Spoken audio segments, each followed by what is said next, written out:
प्रधानमंत्री नरेंद्र मोदी ने आज मन की बात के 105वें एपिसोड को संबोधित किया।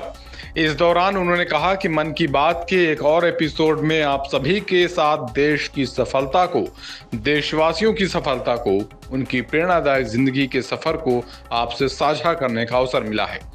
पीएम मोदी ने कहा कि इन दिनों सबसे ज्यादा पत्र और संदेश मुझे जो मिले हैं वो दो विषयों पर बहुत अधिक हैं। पहला विषय है चंद्रयान 3 की सफल लैंडिंग और दूसरा विषय है दिल्ली में G20 का सफल आयोजन।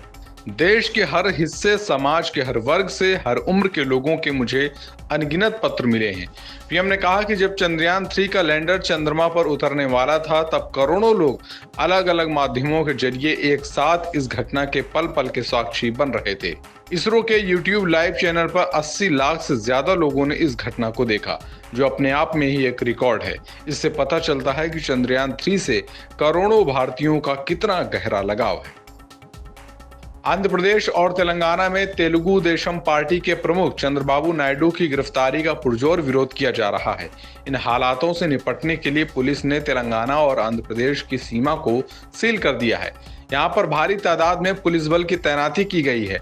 आईटी कर्मचारियों को रोकने के लिए प्रशासन को भारी संख्या में पुलिस फोर्स की तैनाती करनी पड़ी। आपको बता दें कि चंद्रबाबू नायडू की गिरफ्तारी के बाद उनके प्रति जनता की सहानुभूति दिन प्रतिदिन बढ़ती जा रही है। वहीं पिछले कुछ दिनों में मुख्यमंत्री जगन मोहन रेड्डी लोगों को सड़कों पर आने नहीं दे रहे हैं। चंद्रबाबू नायडू की गिरफ्तारी के खिलाफ जो भी विरोध प्रदर्शन करता दिख रहा है, पुलिस द्वारा उसे गिरफ्तार कर लिया जा रहा है। बता दें कि चंद्रबाबू नायडू के समर्थन में आंध्र प्रदेश के पड़ोसी राज्य तेलंगाना और कर्नाटक से प्रतिदिन विरोध प्रदर्शन किए जा रहे हैं। साथ ही विदेशों में भी जगन मोहन रेड्डी के खिलाफ और चंद्रबाबू नायडू के समर्थन में प्रदर्शन किए जा रहे हैं। बता दें, आईटी कर्मचारियों के द्वारा चंद्रबाबू नायडू के समर्थन में कार रैली निकालने की बात कही गई है। यह जानकारी रविवार सुबह दी गई। आईटी कर्मचारियों ने कहा कि राजमंड्री तक कार रैली निकाली जाएगी। केंद्रीय नागरिक उड्डयन मंत्री ज्योतिरादित्य सिंधिया अरुणाचल प्रदेश में अपग्रेडेड तेजू एयरपोर्ट का उद्घाटन करेंगे। इस दौरान मुख्यमंत्री पेमा खांडू भी मौजूद रहेंगे। नागरिक उड्डयन मंत्रालय ने सोशल मीडिया प्लेटफॉर्म एक्स पर कहा कि तेजू एयरपोर्ट पर एक नई टर्मिनल बिल्डिंग का उद्घाटन 24 सितंबर को होगा। मौजूदा समय में ये घरेलू हवाई अड्डे एक ही रनवे पर संचालित होता है। ये एयरपोर्ट 212 एकड़ क्षेत्र में फैला हुआ है। केंद्रीय मंत्री ज्योतिरादित्य सिंधिया ने एक नए टर्मिनल बिल्डिंग की विशेषताओं को बताते हुए एक वीडियो एक्स पर शेयर किया। उन्होंने कहा कि टर्मिनल क्षेत्र 4000 वर्ग किलोमीटर में फैला हुआ है। इसकी पीक आवर क्षमता 3000 यात्रियों की है। सिंधिया ने बताया कि एयरपोर्ट पर 5 चेक इन काउंटर, ATR 72 के लिए 2 पार्किंग बे बनाए गए हैं। उन्होंने कहा कि एयरपोर्ट में ATR 72 प्रकार के विमानों के लिए डिजाइन किए गए 2 एप्रन, 1500 मीटर 3000 मीटर तक का एक रनवे, 15 मीटर चौड़ी रनवे पट्टी, एक फायर स्टेशन और एक एयर ट्रैफिक कंट्रोल टावर बनाया गया है। केंद्रीय मंत्री प्रहलाद जोशी ने बीते दिन शनिवार को कर्नाटक की कांग्रेस सरकार को तमिलनाडु के साथ कावेरी जल साझा विवाद पर लोगों को गुमराह करने का आरोप लगाया है। केंद्रीय मंत्री ने कहा कि लोगों को गुमराह करने के लिए राज्य सरकार केंद्र पर आरोप लगा रही है। प्रहलाद ने आरोप लगाया कि राज्य सरकार ने कर्नाटक बांधों की वर्तमान स्थिति से कावेरी जल प्रबंधन प्राधिकरण को अवगत नहीं कराया। उन्होंने कहा कि CWMA एक अर्ध न्यायिक निकाय है, इसलिए केंद्र सरकार इस मामले में हस्तक्षेप नहीं कर सकती। कोयला और खदान विभाग संभाल रहे प्रहलाद ने हुबली में पत्रकारों से बात करते हुए कहा कि राज्य सरकार केवल पानी की मात्रा जारी करने के बारे में बात कर रही है, ये नहीं कहा कि पानी छोड़ने की स्थिति में है। उन्होंने कहा कि संसद सदस्य की हैसियत से राज्य के हितों की रक्षा के लिए प्रदेश सरकार सहयोग कर रही है और भविष्य में ऐसा करना जारी रखेगी। सनातन धर्म पर विवादित टिप्पणी के बाद इसमें एक और मोड़ आ गया है। दिल्ली भाजपा की मीडिया इंचार्ज प्रवीण शंकर कपूर ने कहा कि इस वर्ष दशहरा के अवसर पर रावण के साथ सनातन विरोधियों के पुतलों का भी दहन किया जाना चाहिए। इसके लिए उन्होंने विभिन्न रामलीला कमेटियों के प्रमुखों को पत्र लिखा और मुलाकात भी की। भाजपा नेता ने अभी किसी व्यक्ति का नाम लेकर इस तरह की टिप्पणी नहीं की है, लेकिन यदि इस मामले में सनातन धर्म पर अभद्र टिप्पणियां करने के आरोपी नेताओं का नाम लिया या उनके पुतलों का उपयोग किया तो इससे इस मामले में राजनीति और तेज होने के आसार हो सकते हैं। प्रवीण शंकर कपूर ने दिल्ली धार्मिक महासंघ के अध्यक्ष धीरज धर गुप्ता से मुलाकात करने के बाद कहा कि आजकल कोई भी चर्चा में आने के लिए सनातन धर्म पर अभद्र टिप्पणियां कर रहा है। इस पर अविलंब रोक लगनी चाहिए, अन्यथा इस देश का माहौल दूषित होता है। उन्होंने कहा कि सनातन पूरी दुनिया को एक परिवार मानकर सबको साथ लेकर आगे चलने का समर्थक रहा है, लेकिन हिंदुओं को जातियों में विभाजित करने के दूषित उद्देश्य से इस तरह की टिप्पणियां की जा रही हैं। यही कारण है कि सनातन विरोधियों के पुतला दहन के जरिए वो लोगों तक ये संदेश देना चाहते हैं कि इस प्रवृत्ति को स्वीकार नहीं किया जाएगा। भारत और कनाडा के बीच के रिश्ते इन दिनों कुछ ठीक नहीं चल रहे हैं। कनाडा के राष्ट्रपति जस्टिन ट्रूडो ने कनाडा में मारे गए खालिस्तानी आतंकी का ठीकरा भारत सरकार के सिर फोड़ना चाहा है, लेकिन भारत सरकार ने जवाब देते हुए कई अहम कदम उठाए हैं। इस बीच खालिस्तानी आतंकियों के खिलाफ भारतीय जांच एजेंसियां एक्टिव हो चुकी हैं।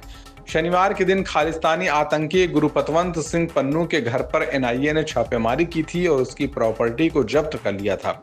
ये छापेमारी पन्नू के चंडीगढ़ के सेक्टर 15 में स्थित घर पर की गई।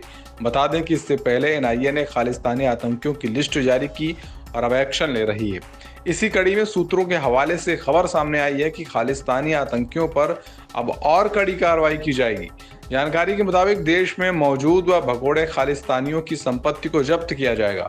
विदेश में भारतीय संस्थानों, काउंसलेट और दूतावास को नुकसान पहुंचाने या फिर वहां हिंसक प्रदर्शन करने वाले खालिस्तानी समर्थकों व आतंकियों के भारतीय पासपोर्ट ओसीआई यानी कि ओवरसीज ऑफ इंडिया कार्ड भी रद्द किए जा सकते हैं। प्रधानमंत्री नरेंद्र मोदी ने आज 9 नई वंदे भारत ट्रेनों को हरी झंडी दिखाई है। पीएम ने कहा कि देश में रेल कनेक्टिविटी अब तेजी से बढ़ रही है और लोगों को ट्रेनों में नई सुविधाएं भी मिल रही हैं।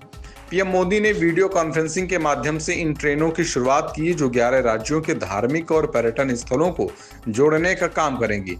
प्रधानमंत्री नरेंद्र मोदी ने ट्रेनों को लॉन्च करने के बाद कहा कि पिछले 9 वर्षों में रेलवे सिस्टम में अभूतपूर्व परिवर्तन हुए हैं। पीएम ने कहा कि आज स्टेशन साफ हैं, नई सुविधाएं दी जा रही हैं। देश भर में रेलवे स्टेशनों की पुरानी व्यवस्था को बदलकर आज की और भविष्य की जरूरतों के अनुसार नव निर्माण किया जा रहा है। लॉन्चिंग के दौरान पीएम ने कहा कि पहले की सरकारों में रेल मंत्री बनने की होड़ होती थी और ये कहा जाता था कि जो रेल मंत्री जिस राज्य से होता था केवल उस राज्य में ज्यादा नई ट्रेनें चलेंगी। पीएम ने कहा कि अब वो जमाना बीत गया है और अब केवल घोषणाएं ही नहीं होती, नई ट्रेनें ट्रैक पर चलती भी दिखती हैं।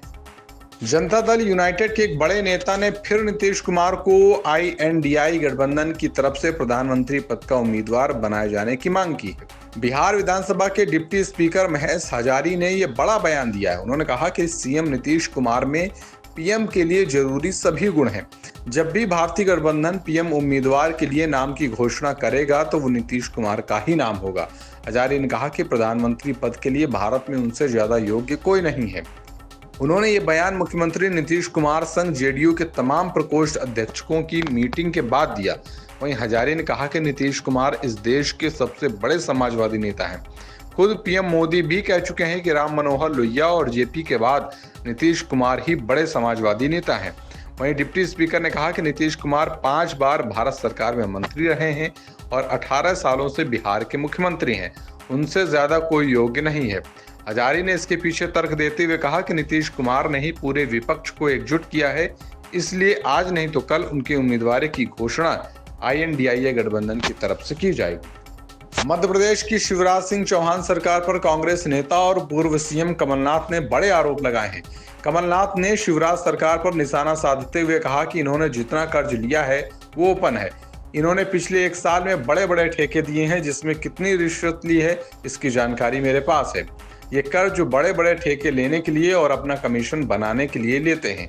गौरतलब है कि मध्य प्रदेश में होने वाले विधानसभा चुनावों को लेकर बीजेपी और कांग्रेस जनता को लुभाने में जुटी है। हाल ही में शिवराज सिंह चौहान ने बड़ी घोषणा करते हुए कहा था कि अब केवल उज्ज्वला योजना वालों को ही नहीं, गैर उज्ज्वला योजना वालों को भी 450 रुपए में घरेलू गैस सिलेंडर दिया जाएगा। इसके बाद कांग्रेस नेता कमलनाथ ने भी जनता के लिए 11 वचनों की लिस्ट जारी कर दी, जिसमें तमाम लाभकारी योजनाएं शामिल हैं। भारतीय सेना और CGDA ने लंबे समय से मिल रही क्लेम्स की शिकायतों के निपटान के लिए अहम कदम उठाया है। लंबे समय से लंबित JCO और अन्य रैंकों के क्लेम्स के मद्देनजर 400 करोड़ रुपए जारी किए गए हैं। भारतीय सेना मुख्यालय और रक्षा लेखा विभाग के प्रमुख कार्यालय रक्षा लेखा महानियंत्रक ने जूनियर कमीशन अधिकारियों और अन्य रैंकों के दावों के आधार पर लंबे समय से लंबित मामलों को निपटाने के लिए पूरे भारत में बड़े पैमाने पर पहुंच बनाई। सीजीडीए कार्यालय के संयुक्त सीजीडीए के नेतृत्व में इस महीने की शुरुआत में लोगों तक पहुंच बनाने का प्रयास किया गया। इस कड़ी में सभी 48 वेतन और खाता कार्यालयों में शिविर स्थापित किए गए हैं। इसी तरह भारतीय सेना ने सभी मामलों को प्राथमिकता के आधार पर निपटाने के लिए अपने रिकॉर्ड कार्यालयों को सक्रिय कर दिया है। रिकॉर्ड्स कार्यालय दावों की सत्यता की जांच करने के लिए जिम्मेदार है, जबकि सत्यापित दावों को अंततः वेतन और लेखा कार्यालयों के द्वारा पारित भुगतान किया जाता है।